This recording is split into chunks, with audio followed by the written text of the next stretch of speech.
মা এবং দাদার উপর অভিমান করে বাড়ি থেকে পালিয়ে রাস্তায় ঘোরাঘুরি করার সময় এক নাবালিকাকে উদ্ধার করলেন পুরাতন মালদা পৌরসভার চেয়ারম্যান কার্তিক ঘোষ। পরে তিনি ওই নাবালিকাকে পৌঁছে দিলেন তার বাড়িতে। ঘটনা প্রসঙ্গে পৌরসভার চেয়ারম্যান কার্তিক ঘোষ জানান, মেয়েটি আজ রাস্তায় এদিক ওদিক ঘোরাঘুরি করছিল, যা দেখে স্থানীয়দের সন্দেহ হয়। স্থানীয়রা তাকে খবর দেন। তিনি খবর পেয়ে মেয়েটিকে প্রথমে নিজের বাড়ি নিয়ে যান। তার সঙ্গে কথা বলে জানতে পারেন সে অষ্টম শ্রেণীতে পড়াশোনা করে। তার বাবা নেই, মারা গেছে। মা এবং দাদা মিলে সংসার চালায়। মা দাদা ছাড়াও আরও এক দিদি রয়েছে, কিন্তু মা এবং দাদা তাকে মাঝে মধ্যেই মারধর করে। সেই কারণে সে বাড়ি ছেড়ে পালিয়ে এসেছে। এ বিষয়ে জানতে পেরে তিনি ওই নাবালিকাকে নিয়ে তার বাড়ি যান। নাবালিকাকে তার পরিবারের হাতে তুলে দিয়ে তাকে মারধর করতে বারণ করে। প্রয়োজনে কাউন্সিলিং করানোর পরামর্শ দেন। এই 17 নম্বর ওয়ার্ডের রসিলাদহ কলোনি একটা বাচ্চা মেয়ে ঘোরাঘুরি করছিল। বাড়িতে তার মা বাবা বকা দিয়েছে, তার দাদা মারধর করেছে এবং তাকে দেখতে পেয়ে মানুষের কাছে খবর পেয়ে সেই বাচ্চাটিকে আমরা নিয়ে এনেছিলাম, নিজের অফিসে এনেছিলাম এবং বাচ্চাটার মুখ থেকে শুনলাম যে আমাকে মারধর করেছে বলে আমি আর ওর বাড়িতে যাবে না এবং বাড়িতে কোনো মতেই যাবে না। ওই ছোট্ট একটা বাচ্চা, 12 বছরের বাচ্চা, সে বলছে যে আমাকে কাজ ঠিক করে দাও, আমি কাজ করে খাবো, কিন্তু আমি বাড়িতে যাব না।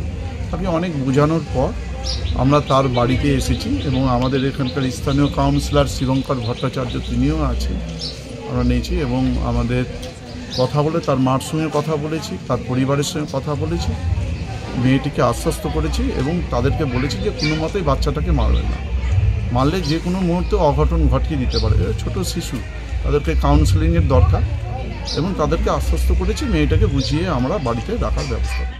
মাঘ মাসের মাঝামাঝি সময়কাল থেকে মুকুল গজাতে শুরু করেছে মালদার বিভিন্ন আম বাগানে, আর এতেই এবছর আশার আলো দেখছেন মালদার আম চাষিরা। চাষিদের বক্তব্য, মাঘ মাসের মাঝামাঝি থেকেই মালদার বিভিন্ন আম বাগানে মুকুল দেখা দিতে শুরু করেছে। ধীরে ধীরে বাড়ছে মুকুলের পরিমাণ। মুকুল আসার মুহূর্তে যেমন আবহাওয়া থাকা দরকার, এবছর সেই রকম আবহাওয়া বিরাজ করছে। তাই সামনে কোনো প্রাকৃতিক দুর্যোগ বা প্রাকৃতিক খামখেয়ালিপনা না ঘটলে এবছর মালদায় রেকর্ড পরিমাণ আম হবে। ফলে গত বছরের লোকসান তারা এবছর অনেকটাই কাটিয়ে উঠতে পারবেন। কিন্তু যদিও ফাগুনের মাঝে বৃষ্টি হয়ে যায়, তাহলে তাদের আশা নিরাশায় পরিণত হবে, ব্যাহত হবে আমের ফলন। তবে এখনো পর্যন্ত মালদার আবহাওয়ায় আম চাষের ক্ষেত্রে যথেষ্টই অনুকূল রয়েছে। এই আবহাওয়ায় বিরাজ করলে এবছর মালদার আম চাষের ওনিয়ার হবে। মোটামুটি এখন বর্তমানে ফেভারের আবহাওয়া, আশা রাখছি এবার ভালো ফলন একটা হওয়ার আমরা আশা রাখছি।